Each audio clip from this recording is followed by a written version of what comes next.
ça va Cheikh ñu ngi lay ziar. ñu ngi ziar bu baax mbaa yaa ngi si jàmm. sant yàlla mbaa dérangé wuñ la rek. non ça va alhamdulilah. waaw dañu bëggoon nga présenté wu wax ñu yow la kan après ñu dem ci question yi. waaw man la Medoune Mbow Tamba. voilà tey question bi ñu lay njëkk a laaj tey dañu amoon benn programme ñu demoon Tamba fekk fa say rek ñu am lu ñu wax ci yow ñu bëggoon a xam histoire famille bi réellement lan la. bon wax dëgg yàlla histoire famille amul parce que dafa am ay réeróo yoo xamante ni ci affaire place la yoo xamante ni dafa am ay affaire yoo xamante ni moom avant may jóge Sénégal. am sama rakk yoo xamante ne ñoom nekkuñu woon Sénégal nekkuñu woon Tamba pardon. ñoom nag ci ginnaaw lu bëri dañ ko xamul xam nga ma dem nag bon xam naa sax boo si biir question bi boo mu laajee naa la ko expliquer benn par benn quoi. voilà léegi ñoom dañ ni seen yaay bi ñuy dund daf leen bàyyi leen ñetti cantine léegi nag yow da nga ñëw teg sa loxo si ñaari cantine ne yow yaa ko moom problème boobu nan la demee. waaw problème boobu loolu ci wax noonu amul parce que xam nga mairie bi dafa amoon benn convention am ay coopération yi mu doon def ak ñi nekkoon ci marché bi am ñu jiite woon marché bi mu amoon ay président lépp am ci bi ñu dégg ne mairie bi dañuy yokk marché bi ñun ñu def demande comme ñëpp def demande ci mairie bi accordé ñu ñi dem lépp ci ay kayit la jaar xam nga depuis loolu c'était en date de 2012 ñun ñi dem demandé mairie bi droit yi muy wax ak li ñuy wax yëpp ñun ñu def ko cumplir suñu droit ñi ko jógu place yi ñu tabax ku nekk tabax man ma am ci sama yaay am ci ku nekk tabax sa place ku nekk jot say kayit loolu la demee kon yow ñaari cantine yaa ko moom benn bi sa yaay.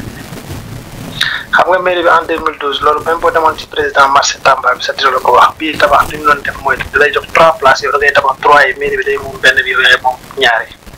sama yaay fi mu nekkoon mi ngi nekkoon ci biir ci suuf XL yi sama yaay foofu moo ko moomoon. comme tam mooy place bi faa war a nekk nii boobu sama yaay moo ko moom te fa la nekkoon.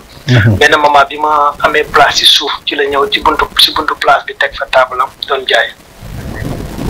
mais loolu sax même bu ñu demoon c'est facile à comprendre bu ñu demoon ci mairie bi sax mairie bi dañ la génneel papier yëpp te ñoom sax dem nañ ba ci mairie bi génneel leen lépp sax lu leer nañ peut-être que dañ bëggul dégg rek mais loolu dafa yomb rek la trop. waaw foofu li ñu bëgg a xam rek mooy yow yaa moom ñaari sa yaay moom benn bi. bokkuñ sax fuñ nekk sama yaay bi moom mi ngi ci biir man bi moom mi ngi ci bunt bi te bi moom laa defoon ay atelier avant ma fiy jógee. 2012. les cantines yi ñaata la. cantine yi man ñett la tabax ñaari ngay moom mairie moom benn te loolu mairie day signé yow nga signé sama yaay bi moom boobu benn kese la. te moom mi ngi ci turam lépp ci turam la nekk. ok. léegi tey ñoom dem nañ ba à la fin nee nañ yow da nga leen waxoon sa yaay moo la jaay cantine yi te bi nga ñëwee da nga ne woon da ngay luyee benn bi nga dem ba si biir nga ne yaa moom ñaari foofu ñu bëgg si ay leeral rek. bon loolu sax xam nga lu ma xaw a jaaxal la si ñoom bu ñu waxee loolu parce que xam nga 2020 dama ñëwoon Sénégal bi ma ñëwee maa amoon intention récupérer place yi yëpp am benn bi jël sama rakk def ko ci jël benn bi def sama jabar parce que sama jabar nekkul woon foofu. deful woon dara ma waxtaan ak ñoom si njëkk ak teraanga xam nga sama rakk bi nga xamante ne ni xam naa di nga ñëw ci question sax mais sama rakk bi ma bàyyi doon kayitu place yi yëpp. ci moom laa dem direct laaj koo fekk ñi def réunion de famille may ko place yi dafa ko soxla. demal nga avertir boo xam place yi ñu nekk ci place yi ñoom ñu génn parce que balaa ngay jox nit mu liggéey nga jox ko ñi nga bokkal. foofu noonu la demee. voilà li wax moom leer na kon dégg nañ ni ñaari cantine yi yaa ko moom benn bi sa yaay moo ko moom. loolu gis nga xam nga place yi sax jarul sax sonn parce que gis nga boo demoon ci mairie bi. mairie kayit la xam quoi te ku demoon ci mairie bi rek gis archive mairie yi gis kayitu place yi te lépp man maa ngi ak moom quoi. voilà dafa am beneen tam moo xam ñoom dañ na woon ay kayit yoo xamante ni ñetti signature moo si nekk huissier de justice. préfet maire ak sa yaay bi la jur ñoom ñëpp seen signature mi ngi si. léegi nag gisaatuñ beneen papier bu wane ni sa yaay moo la jaay cantine. dégg nga mën la jaay amu ci te gis nga bu nekkee yow dem nga yow doo gis place sama yi may wax maa ko moom doo gis sama yaay turam nekk ci doo ko gis jamais. benn ngay gis sama yaay moom ko mooy bi nga xamante ne moom la faa war a nekk. mooy bi faa war a nekk loolu yow mi sa bopp waaw boobu la sama yaay moom.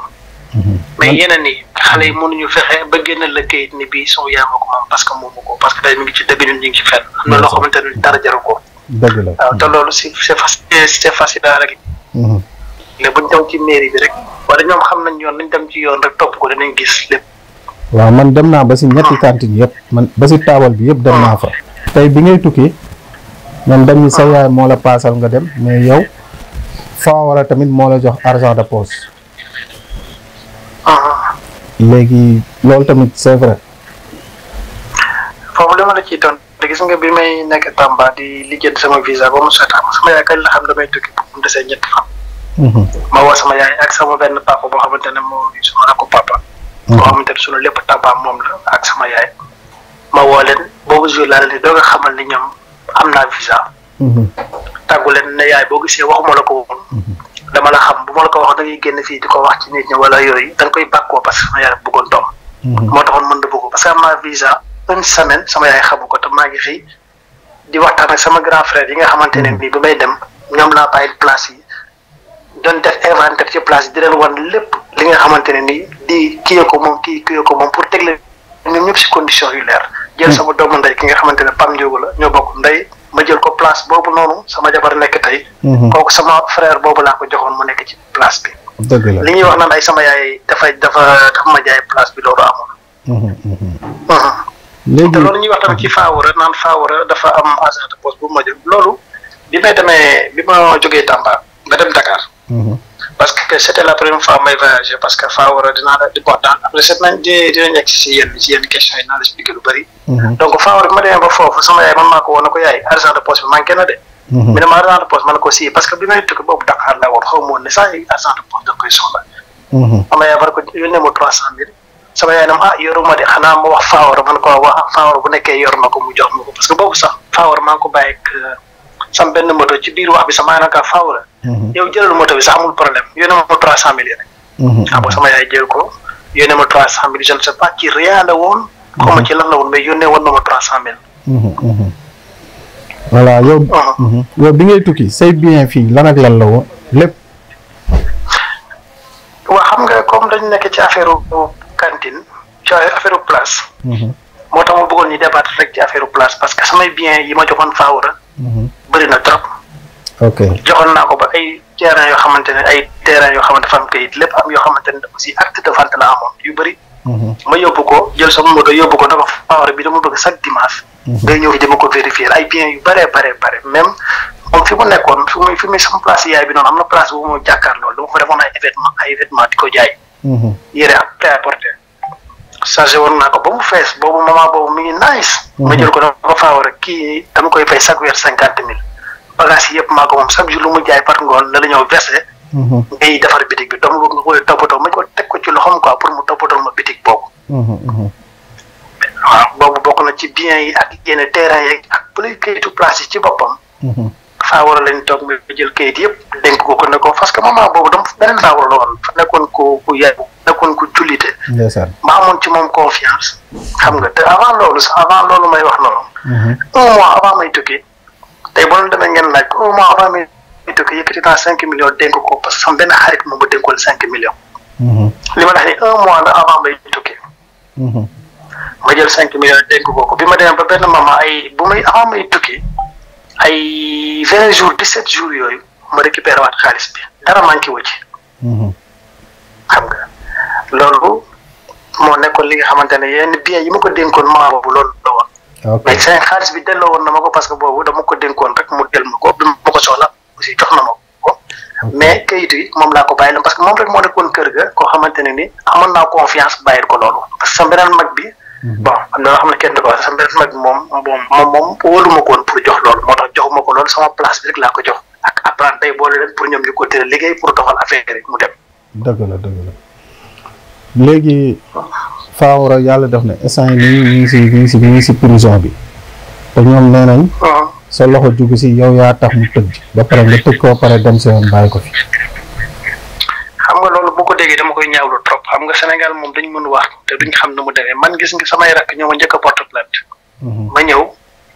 bi ma ñëwee fekk porte plainte bi man maa dem ba tribunal ne leen man dama ñëw vacances damay dellu. te ñii dañoo dem Dakar te mënuma leen xaar. ñu ne ma ñëwuñ ñoom bu nekk ñoom ñoo def seen porte plainte ñoom ñoo mën a ñëw fii récupérer porte plainte bi suivre ko jox la convocation nga ñëw tontu mais comme ñoom ñëwuñu ñun mënuñ ci dara ci laa jógee man def porte plainte bi ma defee porte plainte far ñoom ñi ñëw bi ñu ñëwee ñu convoqué leen fekk avant loolu man bi ma ñëwee sama papier yëpp maa ngi ko teg en place lépp loo xamante dañ ci doon werante dama ko jël teg ko en place mu ne place nu mu tudd ay papier yoo xamante ne yu leer la yu légal yoo xamante ne amul dara lu nit di werante Fawra tey fu mu tëdd nii yéene ma ko parce que nit ki sax soo noonu sax doo ko yéene kasu ñi ngi wax nag ñi ngi wax ñu bëri ñi ngi wax mais après ci biir dinañ xam lan moo tax ñu téye ko xam nga dafa am loo xamante dafa nekk ci enquête Fawra li tax ñu téye ko dëgg la benn ko affaire place yi mi ngi ci parce que jaay alalu jàmbur te moom ko loolu mi ngi ci mais li tax ñu gën ko téye li tax ba procureur yoon ko dafa def affaire yu doy waar yoo xamante ne ni ci affaire yu kayit la dafa tooñ yoon dafa tooñ administration Sénégal parce que dafa am kayit yoo xamante ne bu ko nit signé yoon signé ko lépp signé ko donc defaat leneen loolu dafa am lu mu def ci ay kayit te ñoom seen xale ñoom seen biir ñoom kumba ñoom xadi xam nañ ko parce que ñoom ñoo indi woon kayit bi comme ça bu mu commencé def bon loolu enquête la sax mais daal li ma la mën a wax ci gàttal man Fawra taxuma ñu téye ko parce que man yóbbuma kenn yoon pour ñu téye ko dama leen doon yóbbu rek pour ñu xam yoon parce que dañoo am ay kilifa Sénégal suñu parents dañoo wax ak ñoom ba sonn dégguñu leen comme dañoo am ay waajur nag ñu wax ak ñoom ba sonn dégguñu leen nit ki boo amul waajur da ngay dem fi nga xamante ne foofu nga yaakaar dëgg mooy yoon te yoon ñëpp la fa nekkal foofu rek laa jaaruma feneen. voilà ñu ne maire bi yàlla na ko yàlla yërëm bi 2015 xaw ma 14 la yàlla def mu nelaw léegi ñoom papier yi ñu yor 2012 ñu ngi ko yor xaw ma 2011 mais yow yi nga yor 2021 la te ñoom yëpp signature yu légal lañ ci gis léegi nag foofu lan nga ñu si mën a leeral tamit. xam nga bi ma ñëwee 2020 di leen seet si ñoom ñëpp ñu toog ñu waxtaan bi ma ñëwee laaj sama rakk Fawra ni ko anam kayit yu ma la dénkoon dafa na ma kayit yi mu ngi ci suuf ñun ñuy toog di ko xaar mu wàcc lu yàgg ñëwul. bi mu après ma wàcc moo ko fekkee ci biir mu ñàkk a tooy xepp ma ne ko waa Fawra ana kayit yi mi ne ma kayit dafi leen ne ko dama yaakaar sama yaay moo ko jël ma ne ko sama yaay bi génn àdduna ça fait maintenant 4 ans da wax ay kayitu sama yaay Fawra wax ma ana kayit yi xam nga ni ma waxee ma xam ne ci biir wax rek ma xam ne kii kayit yi ne ko fi ñu yéegaat ci kaw ma wax sama rakk ma ne leen Fawra yorul kayit yi léegi bu loolu passé bi ma ñibbisee rek dafa xustoon trop dafa justoon trop fekk ma waroon dellu si bi ma ñëwee après si la woo sam benn frère boo xamante ne moom mi ngi doon nekk ci biir mairie bi nekkul woon carrément ci mairie bi mais mi ngi doon liggéey amoon na fa ay contact ma ne ko Pape Mbow la ñuy wax ci laa ko ne Pape mi ne ma ne ko dama bëggoon nga dem mairie defal ma certificat verte ma dinaa la yónnee sama kayit lépp comme ça nga dem ñoom boo demee boo yóbbee sama passeport nga ne leen sama kayitu place yi dafa réer dama ko joxoon sama rakk dafa réer comme ça ñoom dinañ la génne waatal original Pape ma yónni ko sama kayit yëpp mu dem mairie bu mu demee sa gars yi dañ ne ko noonu lii day yomb il faut ñu vérifier ko waaw mairie bu ñu vérifier ci fond de dossier après si lañ gisee ni c'est vrai et puis ñu gis ni toujours amul keneen ku ko occupé pour une méthode xam nga après police nu mu tudd après si la ko mairie defaree te kayit yi 2021 loolu moo tax kayit yooyu nekk 2021 parce que sama rakk bële def na moom kayit yi daf ko réer donc sa kayit bu réeree am nga droit defar kayit yi mais boo fa nekkul da ngay xool ki nga xamante ne wóolu nga ko wala nga def ko procuration nga dem ci mairie bi ñu vérifier génneel la say kayit nga téye ko loolu moo tax kayit yi nekk 2021 mais kayit yu légal la yoo xam mairie bi c'est à vérifier mairie bi ñoo ko génne jox leen ko te c'est à vérifier mën nañ ko xool parce que ñoom topp nañ ko sax ba ci biir ñoom am na luñ ci xam dañu bañ rek mais am na ñoom luñ ci xam d'accord léegi soxna Mati Mbow moom yor na ay kayit soxna Mati moom am na ay kayit yu mu ñëwal léegi si biir kayit yooyu man mënuma comprendre côté boobu tamit pour nga leeral lañu kayit yi Mati Mbow yor ak kayit yi nga dénkoon Fawra lan mooy différence bi. Ndeye Mati Mbow man xaw ma jeune genre kayit nga may wax pour l'instant parce que Fawra benn kayit rek la mën a yor maman bi ñu dolli wala Ndeye Mati xam nga mooy ban. bi sama place bi sama yaay moom. ok Ndeye Mati beneen kayit bu mu yor. mooy kayitu kër gi sama yaay dafa gaañu. sama rakku papa yoroon kayit yi Ndeye Mbow laaj ko kayit bi sans autorisation parce que ñun ñëpp dañ bokk ci kër gi mu jël kayitu kër gi yóbbu ko. te man d'accord ma ci xam nga dafa wax naa ko carrément d'accord ma ci parce que doo am ay rakk nekk fii rakk yu jigéen ñoo xamante ne boo am na lu bëri loo xamante ne peut-être que xamuloo ko duñ ko lu ñuy wax ci internet. d'accord ma ci parce que ba tey ma wax ak yow dama koy topp naan ka kayit yi di nga ko génne parce que kayit da nga koy jox kilifa mu denc ko mais kayitu kër xale du ko jël di ko téye ñu koy laaj kayitu kër yi muy fonto nit ñi di dawloo nit ñi looloo tax ma koy laaj kayit na ko kayit yi di nga ko génne par force. te yoon bi boo gisee génnewu ko dafa am ci lu ma nekkoon ci lii doon ko lijjanti mënoo lijjanti lii ak yeneen kayit aussi yoo xamante ne ni gis nga kayitu kër gi yëpp xam nga ñun fii dëkk bi dëkk yoon la quoi man bi ma ñëwee Tamba. fi mu war a dem pour ñu génne kayit yi man vérifié naa ba gis naa kayit yëpp. ba ci kayit yoo xamante ne nii sama yaay bi muy gaañ jël na ko yàlla yoroon dafa am xaalis bu mu bàyyi ci banque bi dem naa ba yor naa kayit yëpp mais loolu dinañ ko lijjanti après mais lii nii comme moment bi dañ nekk ci lii moo tax boolewuma lu bëri dama jublu ci lii rek pour ñu lijjanti lii parce que dafa bëri loo xamante ne ni dañ koy lijjanti soxlawuma ci dërëm man yàlla mooy sutural maa ngi sant yàlla mais lu ñëpp bokk dafa am loo xamante ne ni il faut nga leeral ko parce que àdduna moo tax nit ñi dañuy génn kayit après dañuy tasaaru ñun ñëpp parce que ku nekk di nga am sa këru bopp xam nga mais comme lépp dañ ci bokk am famille dafa yaatu ñu am doomu ndey tam bu ci bokk. donc moo tax man ma bañ may taxaw parce que ñoom maguñu ma tey ma ren man boo gisee may taxaw ci lii yëpp dafa am loo xamante ne dafa am lu may bañ suba loolu moo tax ma bëgg lépp ñu lijjanti ko. léegi Pambaw boobu nga doon expliqué tamit ñoom nee nañ papier yi si bëri moom moo ko falsifié te yow la si àndal te yaa ko dooleel. xam nga loolu li ma la ciy teg mooy li ma la wax léegi rek gis nga bi ma wax ak booy def réunion ba pare. man laaj leen kayit yi ñu ne ma dafa réer fawar na ma kayit yi dafa réer sama yaay la ko joxoon affaire ma gis lëndëm bi ma ñibbisee man maa bindi procuration yi yónnee ko Pambaw ne ko demal ci mairie bi nga leen sama kayit dafa réer ñi génneel la kayit yi te fu mu demee dafa jaar ci yoon. fi ñu war a jaar pour affaire kayit yi mu jaar xam nga dañ kaa tooñ barke Rasulaay doom bàyyi leen si papa ak sama papa ñoo bokk ndey ak baay mais luñ ko wax tooñ ko. amul dara luñ koy wax lu dul Médoune moo la yónnee rek Médoune moo ko yónnee mu dem mairie représenté ma parce que moo photo sama passeport yónnee ko mu dem mairie bi def seen enquête xool gis ne kii Médoune moo ko moom ñi defal ko kayit yooyu te kayit yooyu original yi moom laa joxoon Fawra na ma sama yaay la ko jox naan maa gisu ko dafa réer ak yooyu loolu moo tax nit ki boo tekki sa kayit yónnee ñi joxaat la say kayit noonu nii rek la demee Pambaw lépp lu ko ci waay wax tooñ ko. léegi sa diggante sa soxna ak ñoom tamit dañu am benn xawal la kii xaw ma. xam nga loolu sax at bii la commencé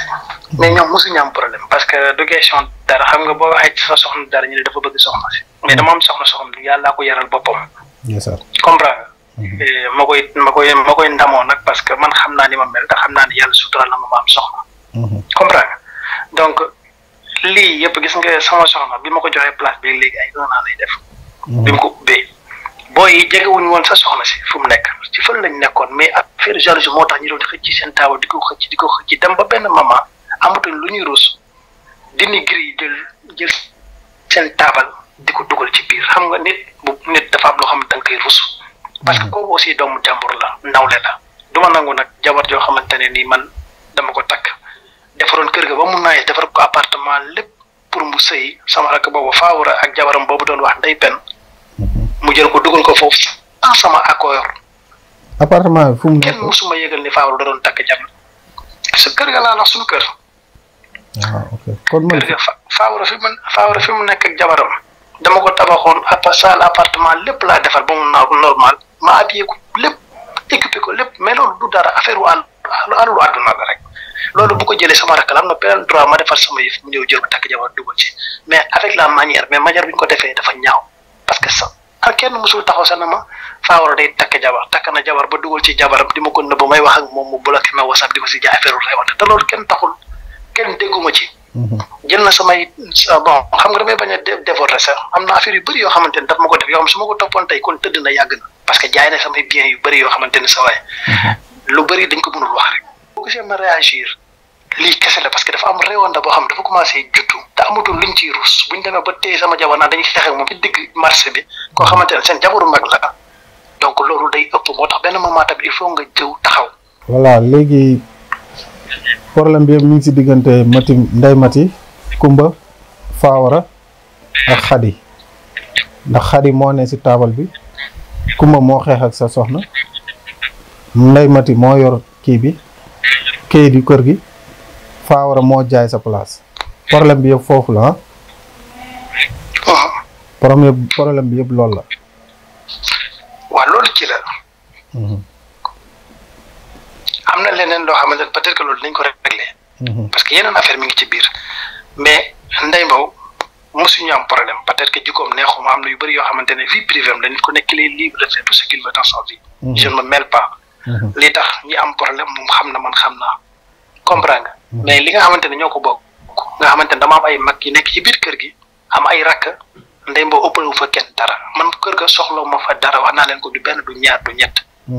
dem naa ba wax ay kilifa ne leen boo leen doon miraas tey may naa leen lépp may naa ko sama benn mag sama mag bu jigéen bu nekk ci kër gi wax naa leen lépp ñu ne ma non lii même boo leen doon miraas il faut ngeen jël ba pare ku nekk li muy maye ma maye ko ma ne ko man de toute façon joxe naa sama kàddu comprendre Kumba am na yeneen affaire yoo xamante ne peut-être que xamoo ko am na yeneen affaire yu bëri yoo xamante ne peut-être que yow place bi nga xam occupation bi moom rek nga xam li ñu occupé noonu mais am na yeneen affaire yoo xamante ne c'est à famille loolu yëpp dañ ko war a régler mu jeex une bonne fois pour tout xam nga Khady li ma la ci wax Khady peut-être que moom tamit xam nga man teg table bi foofu fu mu nekkoon dérangé wu mais daf ci dañ ci boole benn réewante boo xamante ne ni gis nga et puis dëkk bi tam ñun ñëpp a xamante ñun ñëpp man samay rek xam naa leen bu baax yow mi di wax yow maa leen gën a xam foofu ku ci nekk xam naa ñoom seen biir rek dañuy dem lente ay yoon li ñu dem lente ay police kenn mënu ko compter ñoom seen biir barke non loolu yow xam nga da ngay liggéey demal police nga laajte rek ñoom seen biir parce que tëj lañ defantewul mais amul duñ ko police duñ ko gendarmerie brigade recherche ñoom seen biir te am na si ñoo xamante ne ni tey wax baaxul quoi xam nga comme da ngay laajte te bëgguma ñu jël temps bu bëri donc moo tax may yem foofu rek mais ñoom xam nañ bu baax li may wax man mii bu ma nekkee Tamba avant may ñëw fii fekk boobu ma nekk xale bu góor di leen fiiree bëgg leen teg ci yoon yóbbu nañ ma 7 fois police waaw te duñ ko weddi ñoom tur laay bañ a wax mais mën naa la wax ñëpp te boobu dañ nekk ay xale ma bëgg leen teg ci yoon parce que xale bu góor la xam naa liy dox ci dëkk bi ma bëggoon leen di tegu ci tànk waaw tegu ci yoon yéene leen comme li ñëpp yéene seen i rakk mais koo ci wax mu yóbbu la yoon te boobu xale lañ ay xale yi ndaw ba si caat mi ni ki ñuy wax jaara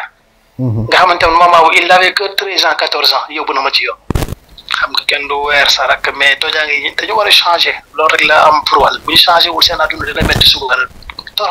trop dina métti si ñoom parce que kenn nawloo wala ñu ngi xëy nag di wax lu nekk mais nit ñi dañ leen xam. Fawara mi ngi yàlla def na tëj nañ ko te yow yan jéego nga siy dox ñu jëm ko génne. waaw xam nga man jafe la may wax bi ma nekkee ci yoon di dem Dakar lañ ma woo ne ma Fawara téye nañ ko ma yónnee dem laajte sama benn jarbaat moo ko dem moom moo ko confirmé la sama benn jarbaat bu nekk ci biir kër gi foofu sama doomam ak bu jigéen moom moo confirmé ne ma Fawara arrêté nañ ko guddi woon na c'était ay 1 heure du matin bi ma xëyee ma woote police ñu confirmé la après si laa laajte ñi wax ma ay source li tax ñaaree te ko te li ma la mën wax gis nga place bi moo gën a tuuti li tax ñu dee Fawara place bi ci gën a tuuti. tey mën nga ñu résumer tuuti rek lan moo tax ñu tëj ko. mais comme nee nañ dañoo am procès le 27 bu ñu demee le 27 dinañ xam Fawara ban délit lay def te man li may ñaan rek mooy lenn man baal naa ko lépp wax naa ko même ñi ma fa war a taxawal yëpp wax naa leen ko nee nañ toppatoo ko daal dëgg la sama rakk def na erreur ñoom Ndeye Mati ñoo ko poussé ci lii parce que Fawara il a avoué il a avoué clairement li may wax ni yëpp. moo tax xam nga je te le jure yàlla moom itam barke alxuraan wax na lépp et devant l'enquêteur léegi sa yow gisoo. Penda mooy soxna kii Fawara. Penda moom lan la si moom xam nga moom yaay mère bi juru ko te problème bi moom si la. non c'est que xam nga moom kooku moom dafa doy waar à part man dafa bëri loo xamante ne ni dama koy bàyyi ci biir parce que sama jabaru rakk la mais kooku dafa doy waar bi depuis sama yaay di dund ay bêtises rek lay def mais man am na yoo xamante ne du ma ci dugg en tant que góor en tant que gentleman yooyu am na yoo xam du ma ci dugg. mais lenn rek laa koy wax te je te le jure dinaa ko wax ci yàlla moom tim gis nga boo continuer di toroxal sama mag bi jigéen boobu nekk ci kër gi il va m'avoir dina ma jot barki alxuraanu karim parce que li muy def yëpp xam naa ko te s'il continue si ça on verra parce que tamit nit ki mënoo jógee sa kër ñëw di sëy yëpp nday nit ñi ba lu nekk koy def loolu moom du ma ko accepté jamais muñ naa nag lu bare woo nañ ma fi wax ma fi guddeeg bëccëg pour ma wax ak moom mais jëkkëram rek laa doon waxal mais dama ba benn moment jëkkëram mu bloqué ma WhatsApp mënatuma am accès man du ma wax ak moom parce que jigéen la du musuma sekk ak moom nag kasulu noonu. waaw vraiment Médoune li ñu bëggoon a xam yëpp xam nañ ko léegi sa kàddu gu mujj ak lan ngay tàggatoo. bon sama kàddu gu mujj lenn rek la ñi bàyyi di nañ bàyyi di ruux Fawra. di ko gën a dugal parce que gis nga fi ma àgg nii tey Ndeye Mati ak jabaram ñoo ko fa dugal parce que gis nga nit bu defee lu dul yoon da ngeen koy taxaw wax ko dëgg mais gis nga lii dañ ko ci dugal parce que moom tam dafa waroon a nekk góor ñii buñ koy dugal si ñàkk fay mu génne dem taxaw fële te dama lay jox benn résumé gis nga man dama Fawra bi ma yéegéen dafa jaay place bi ma koy laaj muy fonto ma koy laaj muy fonto bi bu mu demee ba sonn moom moo wax ma ko dama déconné noonu rek déconné légèrement bàyyi noonu jàppewu ma ko woon muy dara parce que dafa ma expliqué naan man non boo gisee ma jaay ko lii ak lii ak lii ak lii ma mer woon ko xam nga ci moment boobu mais du ma jàpp mer man ku ma xam nga ma c'est vrai que nag bañkat laa la mais yoo xam ne du ma ko nangu jamais comprendre mais boobu dama bàyyi yëpp mais après bu ñu demee nag ba place bi sama jabar nekk nga xamante ne man gis nga beneen place boobu Fawra jaay tolloon naa benn moment kenn du ma ci dégg mais après dañuy dem ba ci biir nag boolu ci reewande boo xamante ne sa léegi cantine bi pourquoi joxoo ko say rak nga jox ko sa soxna parce que sama soxna la sa waay yow mën nga takk sa soxna yow nga war ko yóbbu seen kër mu sëy nga tabaxal ko defaral ko lépp ba mu rafet sa rak ñëw jël ko occupé lépp mu nekk kër yaayam di muñ yow jàppul ci dara li nga tabax fu mu ne kooku boo ko dimbalul kan ngay dimbale waaw loolu moom dëgg la ma ne li nga tabax meublé ko karole ko fan la mais ci kër ga la waaw kon ñoom kër ga boo duggee ñoom day pen fi ñu nekk c'est que xam nga kër boo ko toppatoo ñoom fi ñu ma yóbbu ak fi ngay wax nii bokkul ndax man kër googu ma dem noonu moom gisuma fa ay karole ak parce que non waxuma la karo ci bitig yooyu de déedéet dama ko defar karole ko ci biir ba mu nice ok waaw comprendre li ma lay wax lu leer naññ li gis nga kër gi sa waay dafa am kenn toppatoo ko rek moo tax kër gi mel noonu mais demeewul woon noonu dëgg la kër gi dafa amoon jëmm mais gis nga bu nekkee ku nekk tam sa bopp rek ngay dund kenn talul ten ku nekk di jéem a xëccoo kenn talul sax bale sax duñ ko def ci kër gi sa waay yow dem nga ci kër gi dem naa man dafay dem man ñëw naa Sénégal ay yoon ñoom xam nañ ko laaj leen lu tax du may gis Tamba ñoom xam nañ ko dañ may dégg Dakar rek ma ñëw lijjanti li may lijjanti ma dem sa waay man góor laa dafa am loo xamante ne du ma ko nangu samay morom ñoo nekk fii di defar seen kër famille avant dara di ko defar ba mu nice ñi dëkk fa wala ñu wuti seen kër dem dëkk feneen man yàlla ak may suturaal ñàkkuma ko yàlla suturaal dama am na samay yëfu bopp mais dafa rafetoon rek kër famille tey nga def dafa doon daaw bu ñu toogee ñoom ñëpp dama ko wax deleen xaalis baa ngi nii da ngeen may wax nan la ñuy def ñi defar kër gi loo xamante ne parce que 4,5 millions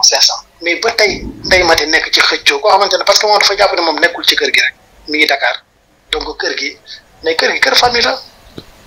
kooku dañ ko waroon defar ba lépp nawet loo xamante ne soxla ma ci ban soxla ma ci àggu kenn soxla ma ci lenn li ma soxla woon rek mooy ñu jox seen kàddu rek ñu defar ko mu jeex soxla moo fa dara